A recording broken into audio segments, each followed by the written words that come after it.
আজকে এমন একটা ভর্তা শেয়ার করব আপনাদের মাঝে যা দিয়ে এক প্লেট ভাত অনায়াসে খেয়ে নিতে পারেন। আসসালামু আলাইকুম, ঘরকন্যা চ্যানেলে সবাইকে স্বাগতম। আজকে তৈরি করব গরুর মাংসের ভর্তা। এটা যে কতটা মজার হয়ে থাকে একবার ট্রাই করবেন, ইনশাআল্লাহ অনেক অনেক ভালো লাগবে আশা করছি। তো ভিডিওটা শুরু থেকে শেষ পর্যন্ত দেখতে থাকবেন। তাহলে চলুন শুরু করা যাক।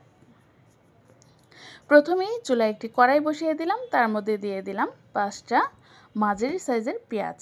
একটু বড় বড় করে আমি ফালি করে নিয়েছি। তারপর এখানে দিয়ে দেব 6টা কাঁচা মরিচ আর দিয়ে দেব 3টা শুকনা মরিচ, যে যেমন ঝাল খান দিয়ে দিতে পারেন। তারপর এখানে দিয়ে দেব 5টা রসুন, আমি কোয়াগুলো খোসা ছাড়িয়ে নিয়েছি। আর এখানে নিয়ে নিলাম আদা, আমি কুচি করে কেটে দিয়েছি। আর দিয়ে দেবো এখানে 4 টুকরো গরুর মাংস।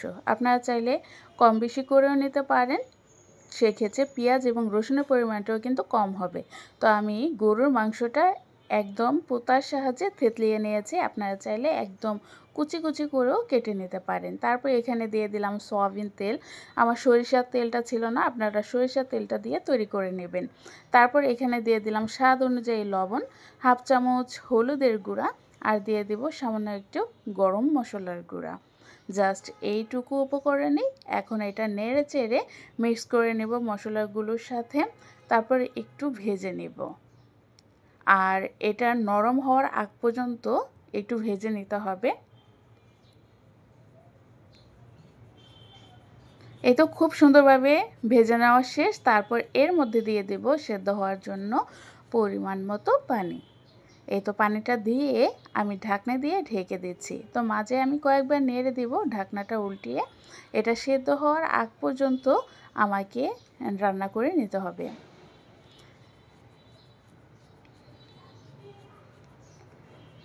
এই তো প্রায় 20 মিনিটের মতো আমার সময় লেগেছে এটা সেদ্ধ হতে। তারপর আমি ঢাকনা উল্টিয়ে এটা নেড়েচেড়ে এখন ভাজা ভাজা করে নেব। তো তার আগে আমি হাফ চামচ এখানে কালো জিরা দিয়ে দিলাম। এই কালো জিরাটা যে কতটা উপকার শরীরের জন্য আমরা কম বেশি সবাই জানি।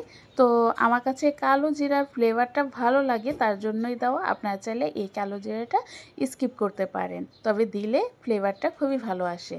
এই তো একদম ব্রাউন কালার হয়ে কিন্তু ভাজা ভাজা হয়ে গেছে।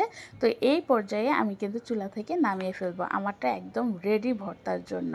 তো চলে গেলাম শিলপাটায়। আপনারা চাইলে এটা ব্লেন্ডারেও ভর্তাটা তৈরি করে নিতে পারেন, তবে আমার কাছে ভর্তা জাতীয় যে জিনিসগুলো এগুলো পাটায় বেটে নিলেই মনে হয় বেশি ভালো লাগে। তো যাই হোক, আমি তেলটা কিন্তু ঝরিয়ে এই মাংসের টুকরোগুলো আমি শিলপাটায় নিয়ে নিলাম। তারপর এটা ম্যাশ করে বেটে নিতে হবে। তো প্রথম পর্যায়ে এটা আধা বাটা হয়েছে, তো দ্বিতীয় পর্যায়ে এটা খুব সুন্দরভাবে ম্যাশ করে বেটে নিতে হবে। 2টা বাটা দিলেই খুব সুন্দরভাবে কিন্তু ভর্তাটা ম্যাশ হয়ে যাবে। এই তো আমার 2টা বাটা দেওয়া শেষ, আর দেখতেই পাচ্ছেন কতটা সুন্দর হয়েছে। হাতে আমি মেখে নিচ্ছি। আর আপনারা চাইলে এভাবেও খেতে পারেন বাটিতে নিয়ে। আর আমি এখন একটু ছোট ছোট বল আকৃতির করে নেব। সাধারণত হোটেলে গেলে কিন্তু আমরা এরকম বল আকৃতির ভর্তাগুলো পেয়ে থাকি। তো প্রতিটা পিস প্রায় 30 থেকে 40 টাকার মতো হয়ে থাকে। তো বাহিরে কেন, ঘরে বসেই তৈরি করে নিতে পারেন এই গরুর মাংসের মজাদার ভর্তা। এই ভর্তাটা গরম ভাতের সাথে পরিবেশন করবেন, ইনশাল্লাহ অনেক ভালো লাগবে।